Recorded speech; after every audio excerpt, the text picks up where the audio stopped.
네, 여성 외주 스태프 2명을 성폭행하고 추행한 혐의로 구속이 된 배우 강지환 씨가 내일 첫 재판을 받습니다. 네, 사건 당시 강 씨는 기억이 안 난다며 진술했지만 구속 이후 혐의를 대부분 인정한 것으로 알려졌습니다. 자세한 내용 승재현 형사정책연구원 연구위원 그리고 전지현 변호사와 짚어보도록 하겠습니다. 어서 오십시오. 네, 안녕하십니까? 네, 뭐 다들 기억하는 사건입니다. 지난달이 아니라 이제 지지난달이 됐는데 7월에 발생한 사건. 다시 한번 그때 사건 한번 정리해 볼까요? 네, 지난 7월 9일이었죠. 네.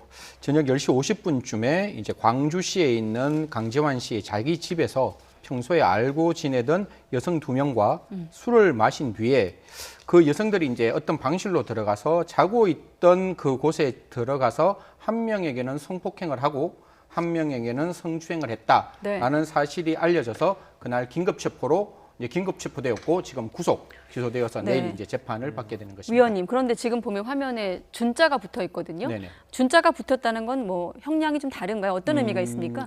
준자, 그러니까 강간죄와 중강간죄는 형량은 똑같은데요. 네. 강간은 폭행 협박을 하는 것이고 준이라고 붙었는 것은 이미 환급 불가능한 상태. 그래서 술을 먹고 그 자신의 어떤 성적 자기 결정의 자유를 보호 못하는 상황을 이용해서 이제 성적 자기 결정의 자유를 침해하는 거기 때문에 사실 법적 비난 가능성은 똑같은 거죠. 오히려 어떻게 보면 직접적인 폭행이 있는 게 아니라 의도적으로 술을 먹였다면 그 자체가 폭행이 되는 건데 지금 같은 경우에는 술을 먹고 자기 자신이 이제 항거가 불가능한 상태를 이용했다는 점이기 때문에 사실 법적 비난 가능성은 똑같다고 그렇게 보입니다. 그렇군요. 항거 불능의 상태였던 상황에서 그러니까 강간 행위가 있었다는 말씀해 주셨는데 네네.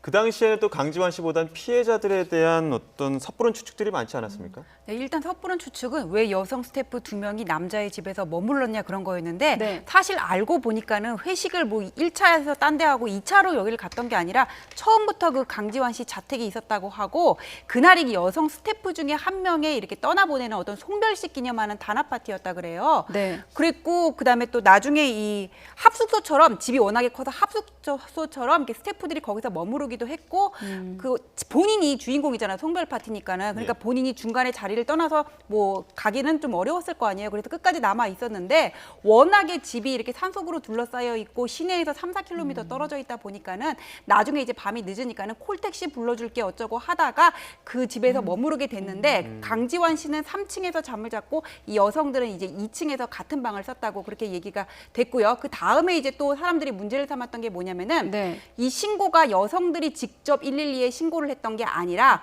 어느 지인이 감금당하고 있다네요. 이런 문자를 받고 경찰에 전해준 거였거든요. 그것도 이상하다고 했었는데 이상할 게 없었습니다. 왜냐하면은 집이 너무 산속에 있어가지고 전화가 안 터졌어요. 그 여성들이 쓰는 전화기 그 통신사 그 중계 장치가 거기에 없었다는 거고 그래가지고 이제 긴급 통신 시스템을 이용을 했는데 그거마저도 사각지대가 있다가 와이파이를 간신히 잡아가지고는 지인한테 카톡을 보내서 구조를 요청했다는 거고 실제로 그 시각에 지인들한테 13번 통화를 시도한 흔적이 있어서 이런 섣부른 오해에 대한 거는 깔끔히 지금 벗어났습니다. 네, 사실 뭐 이런 사건, 유사 사건이 발생할 때마다 물론 최종적인 법적 판단은 재판부가 하는 거지만 피해자들이 이렇게 내가 왜 피해를 입게 되는 건지 설명해야 되고 이런 것들 자체가 2차 피해가 아닌가 이런 생각도 듭니다. 자, 여성 2명이 이렇게 2차 피해를 입는 동안 강지환 씨 술 핑계를 대면서 범행을 인정하지 않다가 구속 이후에 태도를 바꿨거든요. 한번 들어보시죠. 댓글들을 통해서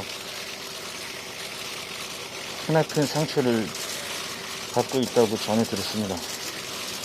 그런 상황을 겪게 해서 오빠로서 너무 미안합니다. 모든 여러분께 힘을 끼쳐드려서 죄송합니다.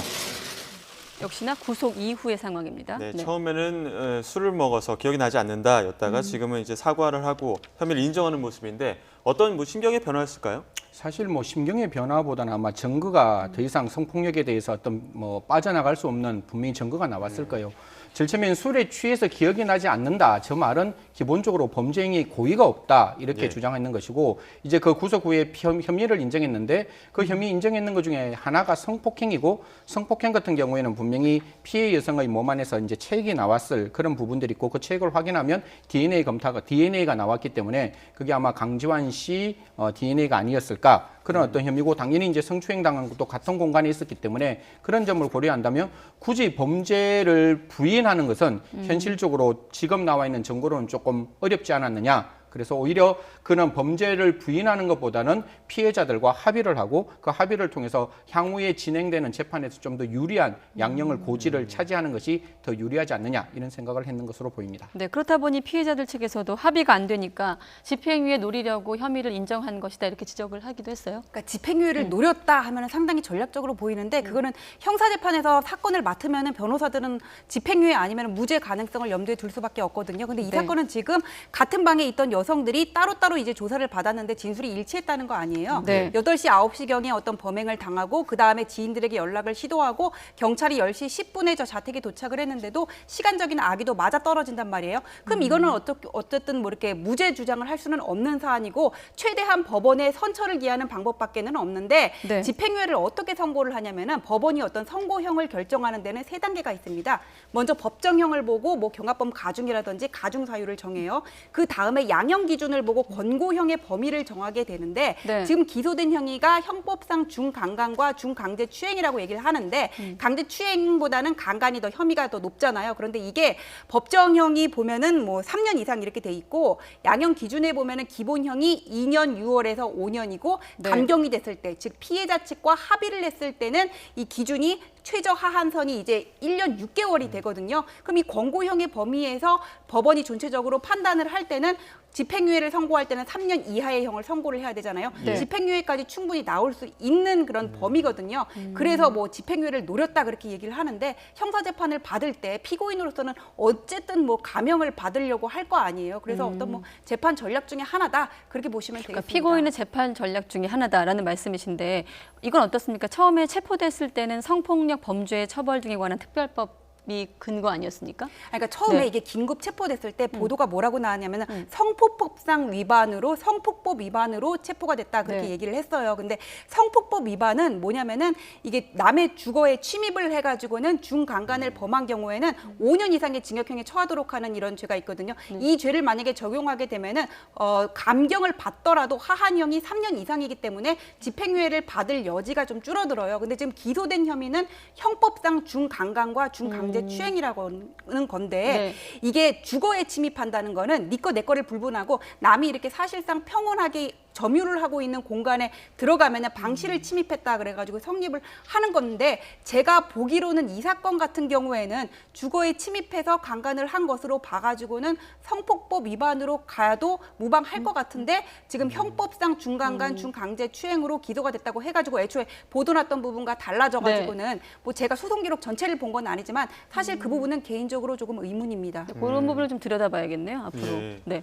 그리고 또 처음에와 다르게 느닷없이 마약 의혹까지 또 제기되면서 이 부분에 대한 뭐 검사도 실행되지 않았습니까? 사실 이제 강지원 씨가 체포를 당하는 순간에 굉장히 특이한 행동을 했다. 그러니까 일반적으로 보통 체포당할 때는 굉장히 당황하고 어떻게 보면 굉장히 이렇게 좀 곤혹스러워야 되는데 그게 아니라 노래 불렀다고요? 전혀 뭐 그게 아니라 좀 노래를 불렀다. 그럼 이게 우리가 예측할 수 없는 행동이기 때문에 뭔가 특이 사항이라서 마약을 했는 게 아니냐라는 의심이 있었는데 사실 경찰 쪽에서 마약에 대한 검사를 통해서는 지금 특별하게 어떤 마약 혐의는 없다. 음성 반응이 나왔다. 이렇게 이야기를 하고 있습니다.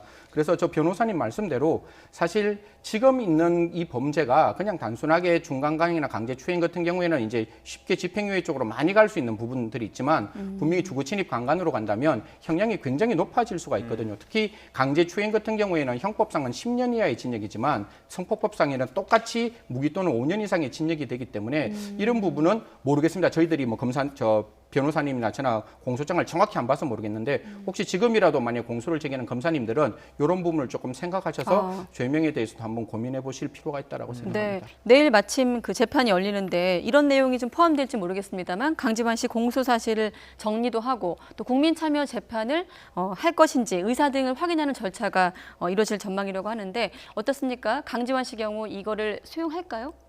국민참여재판은 수용 안 할 것 같아요. 안 할 그거는 본인이 결정할 수 있는 겁니다. 이게 피고인이 거부를 하면 그 강행을 할 수는 없는데 그 이유가 정준영 씨 같은 경우에도 수용을 안 했잖아요.